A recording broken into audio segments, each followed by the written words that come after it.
Good morning all of you. आज हम economics का chapter number 2 people as a resources start करने जा रहे हैं। तो चैप्टर का नाम है पीपल एज रिसोर्स। तो आपको मालूम होना चाहिए कि रिसोर्स क्या होता है। Any things which is use for a raw materials and converts into the final goods is known as resource. Resource का मतलब है जो भी हम किसी चीज़ को यूज़ करते हैं उसे फाइनल गुड्स में कन्वर्ट्स करने के लिए वो रिसोर्स होता है। हमारे पास दो तरीके के रिसोर्सेस होते हैं, नेचुरल रिसोर्स और man made resource. Okay, natural resource में जैसे जैसे सनलाइट, वाटर, मिनरल्स, ठीक है, ये सब हमारे नेचुरल रिसोर्सेज हैं। तो स्टार्ट करते हैं। The chapter people as resource is an efforts to explain populations as an assets for the economic rather than a liability. बोला है पीपल जो रिसोर्सेज हैं वो जो ना वो पॉपुलेशन जो है हमारे लिए इकोनॉमी के लिए एसेट्स है, लाइबिलिटी नहीं है। एसेट्स का मतलब क्या होता है? एसेट्स का मतलब है संपत्ति। तो पीपल्स हमारे देश के लिए क्या है? संपत्ति है। तो पीपल्स हमारे लिए देश के लिए संपत्ति है। Okay, populations becomes human capitals when there is investment made in the form of the educations, trainings and medical care. अगर पॉपुलेशंस को हम इन्वेस्ट करेंगे, उनकी एजुकेशन, उनको एजुकेट करेंगे, ट्रेनिंग करेंगे उनकी पीपल्स की, मेडिकल केयर, उनकी हेल्थ फिट रहेगी, तो एक तरीके से पॉपुलेशन क्या बन जाएगी? Human capital. तो पॉपुलेशंस ह्यूमन कैपिटल या पीपल्स ह्यूमन कैपिटल कब बन जाता है? जब उसकी एजुकेशन अच्छी होगी, ट्रेनिंग अच्छी होगी, मेडिकल केयर होगा। In fact, human capital is the stock of skill and productive knowledge and embodied in them।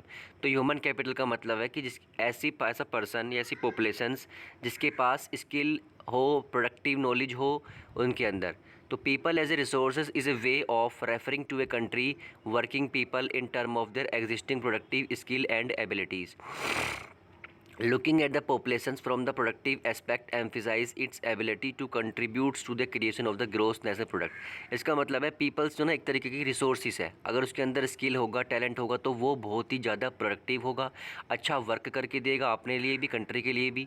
और जब वो अच्छा वर्क करेगी पूरी पॉपुलेशंस, तो हमारे देश की जो इनकम है वो ओवरऑल इंक्रीज़ होगी। ओके, जीएनपी यहाँ पे लिखा हुआ है, ग्रोस नेशनल प्रोडक्ट। इसका मतलब है इंडिया के अंदर जितने भी प्रोडक्ट प्रोड्यूस हो रहे हैं उनको अगर सम कर दिया जाए, उनका टोटल कर दिया जाए, तो उसको हम बोलते हैं gross national product. Like other resources, populations also is a resource. Populations भी क्या एक तरीके से रिसोर्स है, जिसको हम ह्यूमन रिसोर्स भी बोलते हैं। This is the positive side of a large population that is often overlooked when we look only at the negative sides. हम देखते हैं कि हमारी कंट्री की जो पॉपुलेशन है वो सेकंड नंबर पर आती है ऑल ओवर वर्ल्ड में, और ये जो है ना हम इसको नेगेटिव तरीके से सोचते हैं। Considering only the problems of the providing population with food, इसमें हम सिर्फ हमेशा प्रॉब्लम ही ढूंढते हैं। लेकिन अगर इसी पॉपुलेशंस को हम वेल एजुकेट कर दें, ठीक है, और उनकी हेल्थ को अच्छी कर दें, तो एक तरीके से हमारे पास बहुत ही ज़्यादा ह्यूमन रिसोर्सेज बन जाएगा। लेकिन हम पूरी कंट्री की पॉपुलेशंस को एजुकेट नहीं कर पा रहे, उनकी हेल्थ को फिट नहीं कर पा रहे, इसलिए जो हमारे पास ह्यूमन है वो रिसोर्स तो हैं लेकिन वेस्ट रिसोर्स हैं, क्योंकि वो वेल एजुकेटेड, वेल ट्रेंड नहीं है। Okay, further developing by becoming more educated and healthy, we call it human capital formation that add to the productive power of the country, just like the physical capital formation। अब क्या है, इसी की वजह से अगर इंडिया की सारी पॉपुलेशंस को अगर हम वेल एजुकेट कर दें और उनकी हेल्थ अच्छी हो जाए, उनकी ट्रेनिंग अच्छी हो जाए, स्किल, टैलेंट, एबिलिटीज़ आ जाए उनके अंदर, तो हमारी कंट्री के लिए बहुत ही अच्छा हो सकता है। Investment in human capital through education, training, medical care yield return just like a investment in physical capital. अगर हम ह्यूमन बीइंग पर भी एजुकेशन उनकी अच्छी कर दें, ट्रेनिंग अच्छी कर दें, मेडिकल केयर कर दें, तो हमें बदले में बहुत कुछ मिल सकता है ह्यूमन से। This can be seen directly in the form of higher incomes earn because of the higher productivity of more educated. आपने देखा होगा कि जिस पर्सन की हायर इनकम होती है, फॉर एग्जांपल आप ले लो, एक तो रिक्शा वाला एग्जांपल हो गया, रिक्शे वाला है, और एक है डॉक्टर। तो आप देखेंगे रिक्शे वाले से ज़्यादा इनकम एक डॉक्टर की होगी। क्यों? क्योंकि उसकी एजुकेशन, हेल्थ, उसकी ट्रेनिंग, उसकी वेल एजुकेशन से सब चीज़ें की वजह से वो हायर इनकम है उसकी। लेकिन एक रिक्शे वाले पर जो इन्वेस्टमेंट किया गया है वो बिल्कुल नील है, इस वजह से उसकी इनकम भी बहुत कम है। Okay,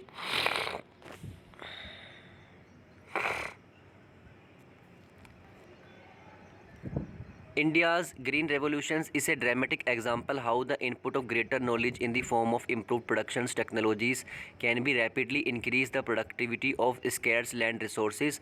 India's IT revolutions is a striking instance of how the importance of human capital has come to the acquire a higher positions than that of the material plant and machinery. तो इन्होंने एक example लिया है green revolutions का। Green revolutions में क्या हुआ था, जो इनपुट का मेथड था एग्रीकल्चर करने के लिए, ठीक है, वो इन्होंने चेंज कर दिया। इन्होंने हाई यील्डिंग वैरायटी सीड्स का यूज़ किया, पेस्टिसाइड्स का यूज़ किया, इंसेक्टिसाइड्स का यूज़ किया, ठीक है, और भी बहुत नई वैरायटी की इनपुट इन्होंने ही लगाया। और इसका रिज़ल्ट ये हुआ कि आउटपुट जो है बहुत ही ज़्यादा अच्छा निकला। तो इन्होंने यही समझाना चाह रहे हैं कि अगर हम इनपुट जो है अच्छा लगाते हैं तो हमें आउटपुट भी अच्छा मिलता है। ओके, नेक्स्ट हम आगे चलते हैं, जिसमें यहाँ पर दिखाया गया है कि populations need not be burdens for the economy, कि पॉपुलेशंस को बर्डन ना समझा जाए कंट्री में। अगर पॉपुलेशंस को वेल एजुकेटेड वेल ट्रेंड किया जाए तो वो पॉपुलेशंस ह्यूमन कैपिटल फॉर्मेशन बन सकती है और किसी भी कंट्री के लिए बहुत अच्छा कर सकती है। It can be turned into the productive assets by investment in human capital. हाँ, वो यही बोल रहा है कि अगर पॉपुलेशंस को एजुकेट किया जाए, हेल्थ किया जाए, ठीक है, वेल ट्रेंड किया जाए, तो वो कंट्री के लिए बहुत अच्छा वर्क कर सकती है। The two following cases illustrates how peoples can be. तो स्टोरी दिखा रखी है इसमें साकाल की, ठीक है, मैंने पहले भी बताया था आपको साकाल की स्टोरी में, इसमें बता देता हूँ मैं। There were two friends Vilas and Sakal. यहाँ पे दो दोस्त होते हैं जिसका नाम है विलास और Sakal, living in the same village Seemapur. ये सीमापुर नाम के गाँव में ये रहते थे। Sakal was a 12 year old boy. Sakal जो है 12 ईयर ओल्ड बॉय था। His mother Sheela looked after domestic chores. उसकी जो मदर थी वो घर में ही काम करती थी। His father Buta Chaudhary worked in agriculture field. उसके फादर जो थे बूटा चौधरी वो खेतों में काम करते थे। Sakal helped his mother's in the domestic चोर। साकाल अपने घर में ही अपनी माँ की मदद काम करने में करता था। He also looked after his younger brother Jitu and sister Situ. अपने छोटे बहन भाई जीतू और सीतू को वो देखता था। His uncle Shyam had passed the matriculation examination. उसके अंकल श्याम ने 10th क्लास पास की हुई थी, but was sitting idol in the house. और लेकिन वो ऐसे ही ठाली घर में बैठा था, कोई उसको जॉब नहीं थी। Boota and Sheela were eager to teach Sakal. Boota और शीला जो साकाल के फादर थे, शकल के फादर और मदर थी, वो जो चाहते थे कि शकल हमारा बेटा बहुत अच्छे से ऊंची पढ़ाई पढ़े। They forced him to join the village school which he soon joined. उन्होंने अपने गांव में ही जो छोटा एक स्कूल था उसमें उनको ज्वाइन करवा दिया। He started studyings and completed his higher secondary examination. उसने ज्वाइन किया और उसने जल्दी ही 10th क्लास पास कर ली। हिज